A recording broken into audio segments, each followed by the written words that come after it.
After a journey of 13,000 kilometers from home, we reach Kathmandu, the capital of Nepal.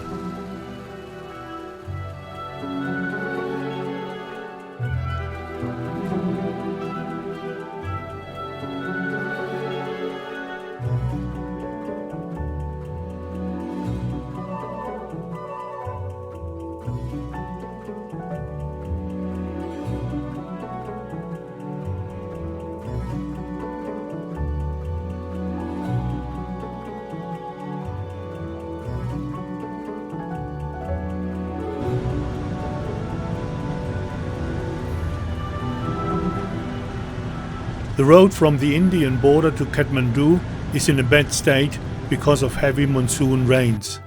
And from time to time we have to remove boulders from the street.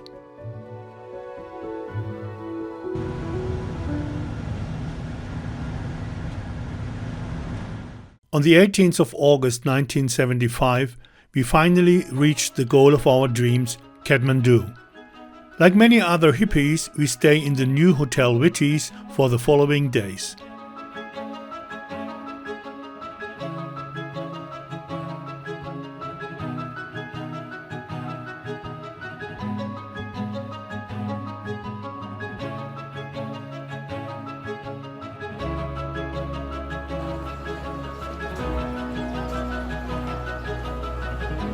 In 2015, Nepal was struck by 2 heavy earthquakes and many of the historic buildings and temples were destroyed. More than 10,000 people lost their lives.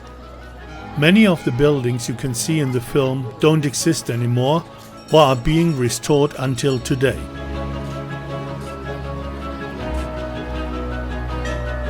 In 1975, Kathmandu's population is about 200,000. Today we count 4 million. In 1975, life expectancy was only 35 years. Per capita income was about $80 a year. Thus, Nepal was one of the poorest countries in the world. The hygienic conditions were catastrophic. Hepatitis, smallpox, amoebic dysentery, cholera, typhoid and malaria were common. Defecation was often done directly in the ditch. Nevertheless, Nepal is one of the most beautiful countries on earth.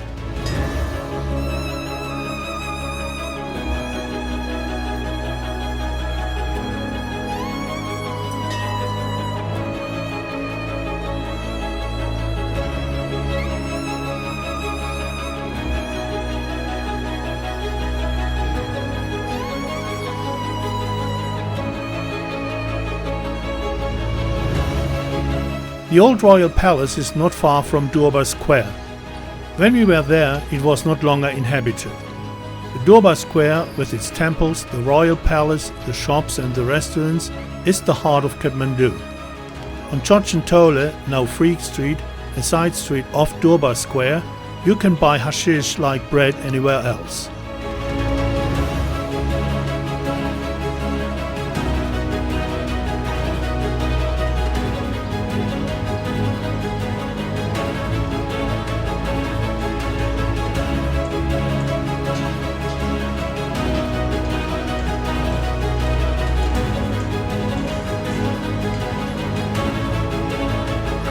In Kathmandu, everyday life takes place on the streets.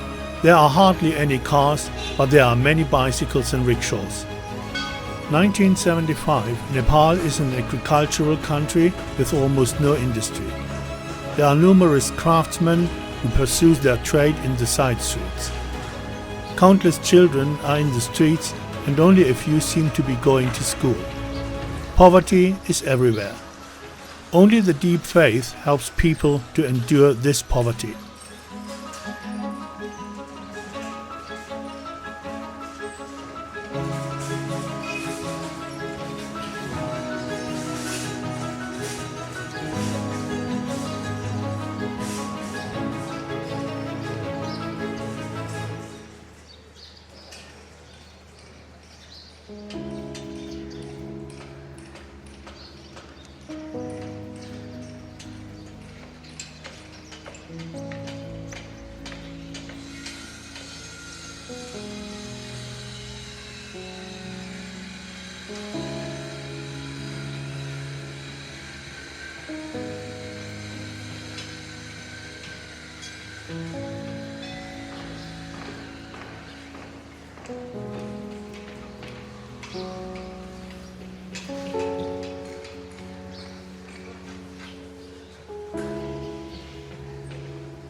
Drug consumption, such as smoking opium or hashish, is not punishable in Nepal. A paradise not only for the numerous hippies who are staying in Kathmandu because of that.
The stupa of Swayambhunath is a Buddhist sacred building that is more than 2,500 years old and, according to legend, is closely linked to the origin of the Kathmandu Valley.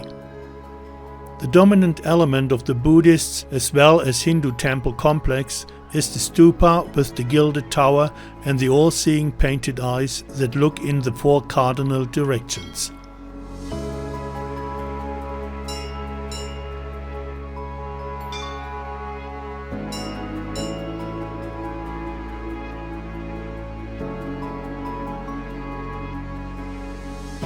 Numerous rhesus monkeys live on the temple mount and delight in the offerings left by the devotees.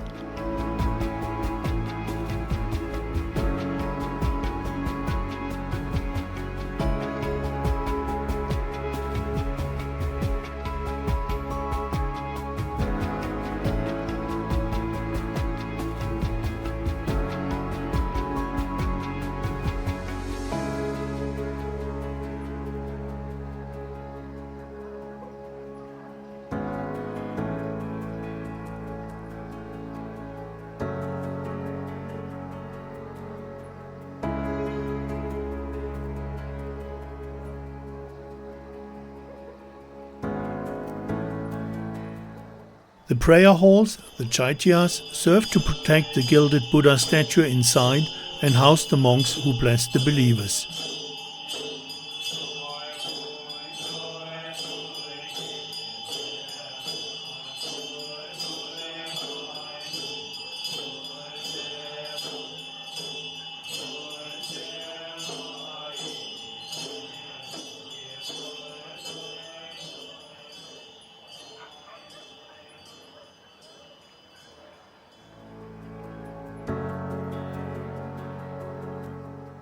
Devotees walk around the sanctuary and turn the prayer wheels with the inscription Om Mani Padme Hum, or Eternal Lotus of Bliss.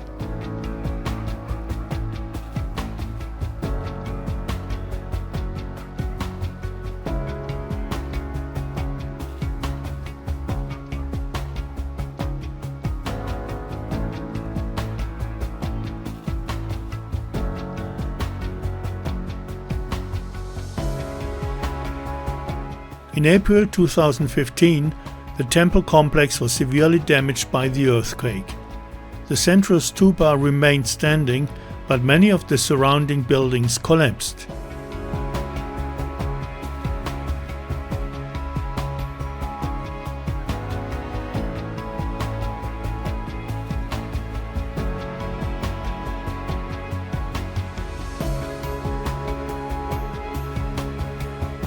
The temple district of Pashupatinath lies on the holy Bagmati river. Here Shiva is worshipped as Pashupati, god of life. His symbol is the trident. The place is ancient and the first temples were here in pre-Christian times. The river divides the complex into two parts. On the right bank lies the Pashupatinath temple and the cremation sites. The Arya gods for the higher castes and the Surya gods for the lower castes. For many believers, this is the place for the last rites. It is considered desirable to be cremated here.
We are witnessing a cremation. A woman's body is wrapped in yellow cloth and taken to the cremation god.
The corpse is placed on a previously prepared pyre, sprinkled with water from the holy river and burned with a bundle of dry grass. A cheerful band often precedes the funeral procession. For Hindus, death is a salvation from earthly torments and usually no reason for great sadness. When the body is cremated, the ashes are thrown into the river. The eternal cycle of birth and rebirth is then interrupted.